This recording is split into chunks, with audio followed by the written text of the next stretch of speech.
Are you flourishing? I mean, are you really flourishing in the sense that we, as industrial organizational psychologists, define the term? The answer may surprise you. When we talk about flourishing, we're really talking about three separate things together. That's personal flourishing, which is how well you as an individual are doing. There's social flourishing, which is how well individual groups or social networks are doing. Then there's human flourishing, which is how well we as a species are doing. So let's go through there and see what you think.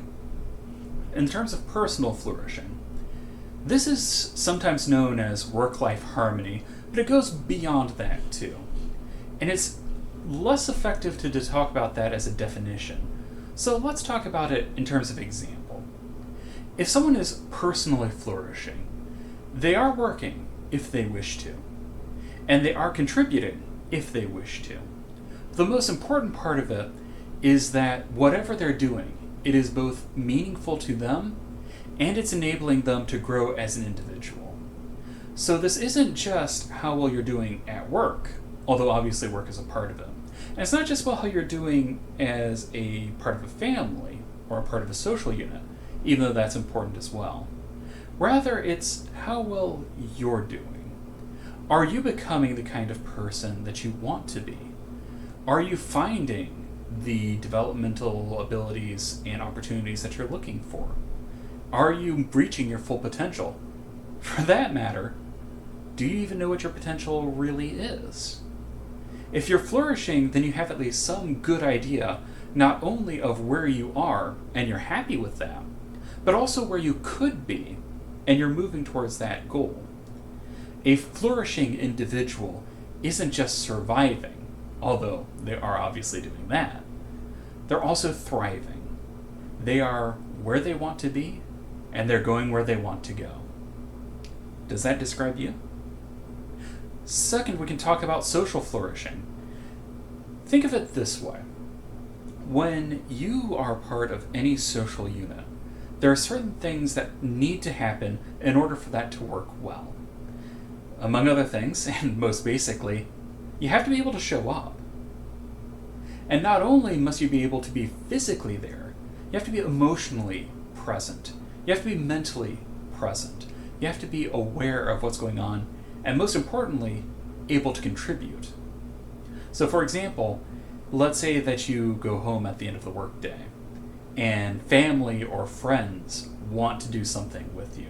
It can be anything, really, as simple as just playing something.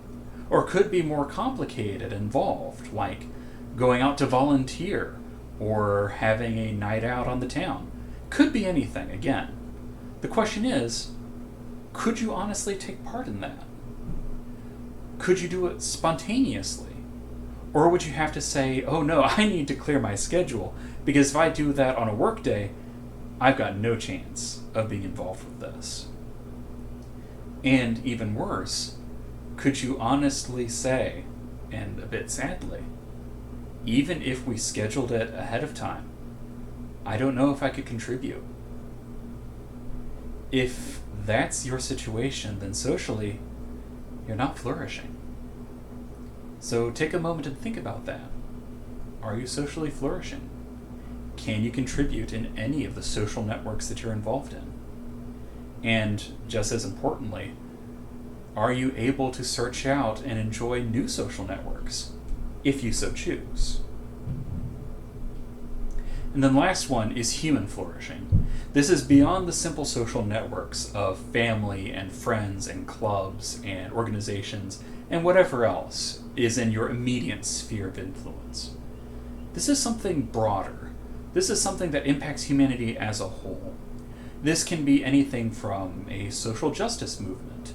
This could be something like a call for action in terms of politics or culture.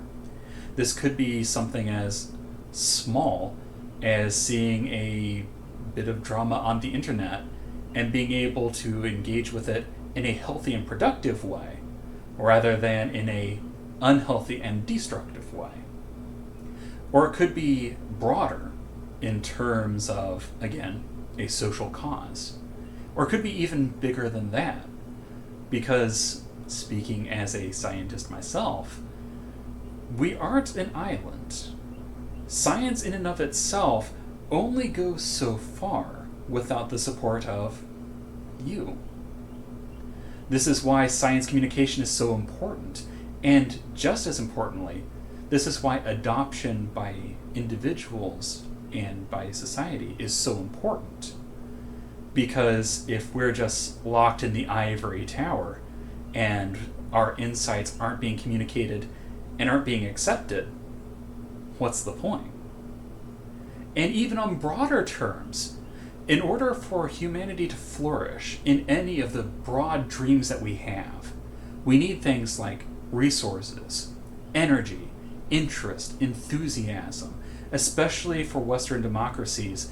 If you as an individual don't have the energy to care, then it's not going to get off the ground, whatever it may be. So human flourishing is directly impacted by how well you're flourishing and your social networks are flourishing. Which then brings us to the point that I raised at the very beginning.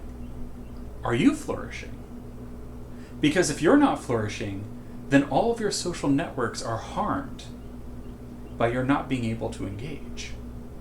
And if your social networks are harmed, in a broad sense, then all of humanity suffers.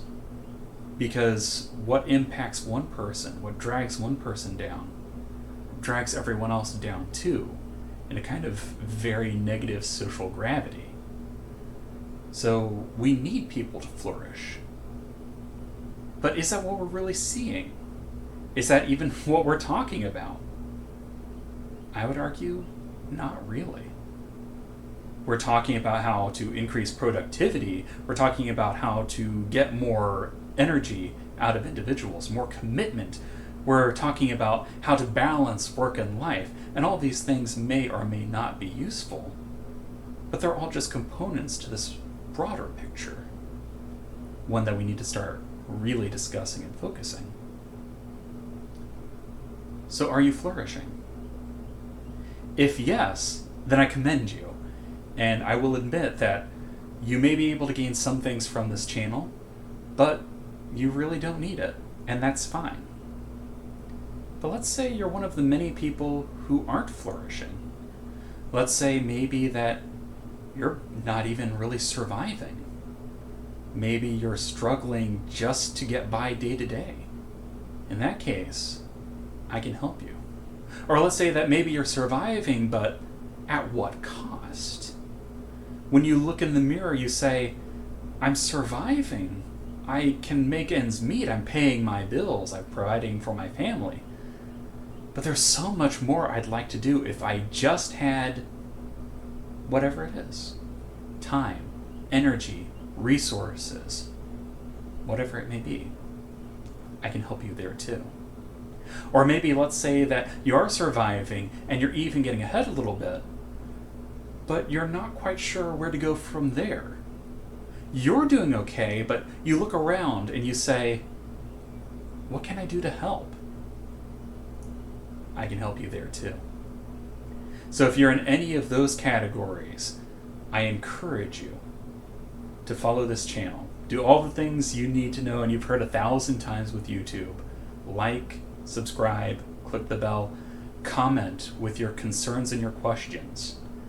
Because I want to bring you the best science, the latest techniques, everything that we in the ivory tower have for you to succeed, for you to flourish. And not just you, but everyone around you. And not just everyone around you, but all of us. That's my end goal. I want to see humanity flourishing, from the individual all the way to the top. Because we have no idea how good things can be. We have no idea just how far we can take this concept of flourishing. But I've made it my life goal that I want to find out.